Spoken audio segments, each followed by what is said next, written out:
Hello everyone, this is doctor Jeevesh Yadav. तो according to NCSM syllabus हम लोग रोग निदान एवं विकृति विज्ञान पेपर 2 के मोस्ट इम्पॉर्टेंट 21 जो टॉपिक हैं जो यूनिवर्सिटी एग्जाम के लिए अति महत्वपूर्ण हैं वो टॉपिक अपन कवर कर रहे थे। और इसको ही अपन कवर करते हुए आज की क्लास में हम लोग बात करेंगे टॉपिक नंबर 15 के बारे में। ठीक है, स्टार्ट करते हैं। तो आज का लेक्चर तो ये है आपका वात व्याधि।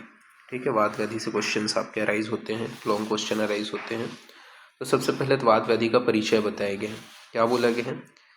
वाताद व्याधि, वात व्याधि अर्थात जब वायु स्वप्रकोप कारणों से प्रकोपित होकर के दुष्य के साथ मिल करके शरीर में एकांग या फिर सर्वांग विविध प्रकार की वेदनाओं को उत्पन्न करता है, तो उन वेदनाओं उस वेदना के प्रकार को ही वात व्याधि कहते हैं। ठीक है, तब जब वायु स्वप्रकोप कारण से प्रकोपित होकर के दुष्य के साथ मिल करके शरीर में एक अंग में या संपूर्ण अंग में विविध प्रकार के वेदनाओं को उत्पन्न करते हैं तो उसे वात व्याधि कहते हैं।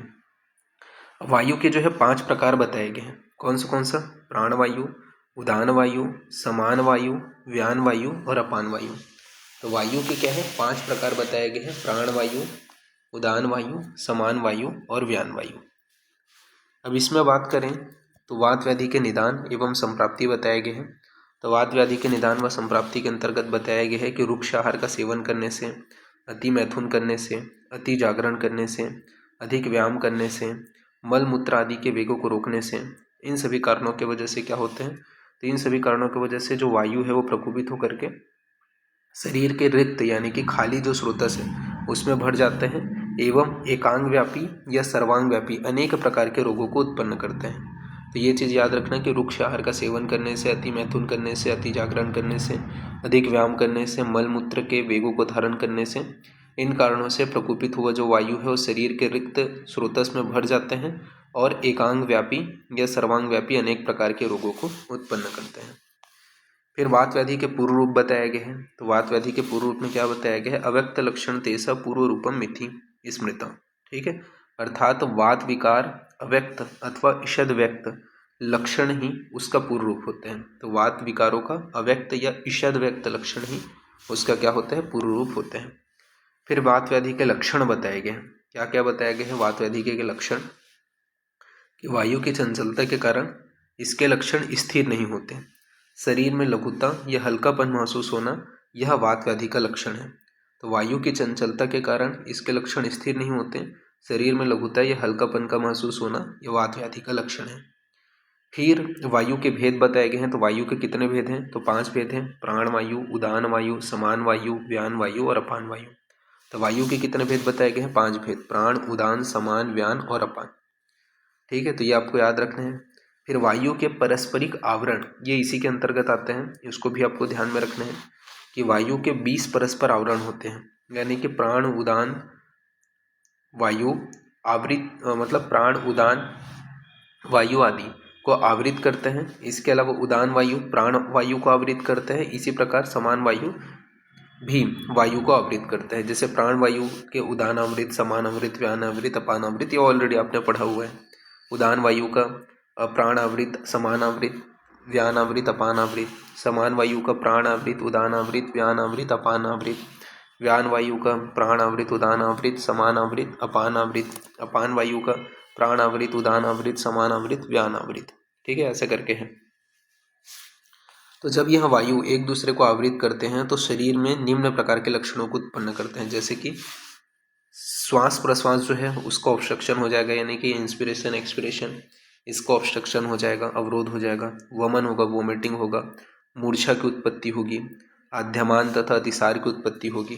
ठीक है, तो ये आपको देखने को मिलता है, तो ये आपको ध्यान में रखना है। फिर वायु की जो चिकित्सा है वो कैसे करना है? तो जैसे प्राण वायु है तो उसमें चारों ओर से सर्वप्रथम प्राण वायु की रक्षा करना चाहिए, फिर स्नेहन अभ्यंगनस्य वगैरह प्रयोग करना है। उदान वायु है तो उदान अमृत से आवृत हो जाने पर ऊर्ध्व मार्ग में ले जाना चाहिए, यानी कि वातानुलोमन चिकित्सा करना चाहिए। समान वायु में संसमन औषधियों से चिकित्सा करना चाहिए। व्यान वायु में व्यान वायु की विकृति हो जाने पर ऊर्ध्व अधो माध्यम अधोमाध्यम में ले जा करके उसकी चिकित्सा करना चाहिए। तो ये थोड़ा चिकित्सा पॉइंट ऑफ व्यू है, इसको आपको ध्यान में नहीं रखना है। ठीक है, क्योंकि चिकित्सा आपके टॉपिक में नहीं है। इसमें अपन बात करते हैं एकांगवात और सर्वांगवात क्या होता है। ठीक, तो ये अपन बात कर लेते हैं। तो एकांगवात किसको बोलते हैं? तो प्रकोपित वायु शरीर के किसी वाम या दक्षिण भाग पर आक्रमण करके उस भाग की शिराओं तथा स्नायुओं को सुखाकर एक साथ नहीं सुखा करके एक हाथ या एक पैर को संकुचित कर देते हैं और आक्रांत अंग में सुई चुभ होने जैसी पीड़ा होती है, तो इस के रोग को एकांग रोग कहते हैं। तो क्या होता है? प्रकोपित जो वायु है शरीर के किसी वाम या दक्षिण भाग पर आक्रमण करके उस भाग की शिराओं तथा स्नायुओं को सुखा करके हाथ या पैर को संकुचित कर देते हैं और आक्रांत अंग में सुई चुभ होने जैसी पीड़ा होती है, तो इस प्रकार के रोग को एकांग रोग कहते हैं। जबकि सर्वांग रोग क्या होते हैं? तो सर्वांग रोग में यहाँ पे आपका बोला गया है कि जब प्रकोपित वायु समस्त शरीर की शिराओं तथा स्नायुओं को सुखाकर संपूर्ण शरीर की जो चेष्टा रहित कर देते हैं, तो सर्व शरीर में पीड़ा उत्पन्न होती है। इस रोग को सर्वांग रोग कहते हैं। ठीक है, ये आपको याद रखना है। सर्वांग जो है इसका पासवर्ड रहेगा, इतना ही लिखना है आपको, सर्वा जैसा लिखा है वैसे सर्वाग, तो ये पीडीएफ ओपन हो जाएगा। ठीक है, तो ये आपको याद रखना है कि जब प्रकोपित वायु समस्त शरीर की शिराओं तथा स्नायुओं को सुखा करके शरीर की जो चेष्टा है उसको चेष्टा रहित कर देती है। ठीक है, मतलब चेष्टा नहीं कर पाती शरीर इस वजह से, तो सर्व शरीर में पीड़ा होती है। इस रोग को सर्वांग रोग कहते हैं।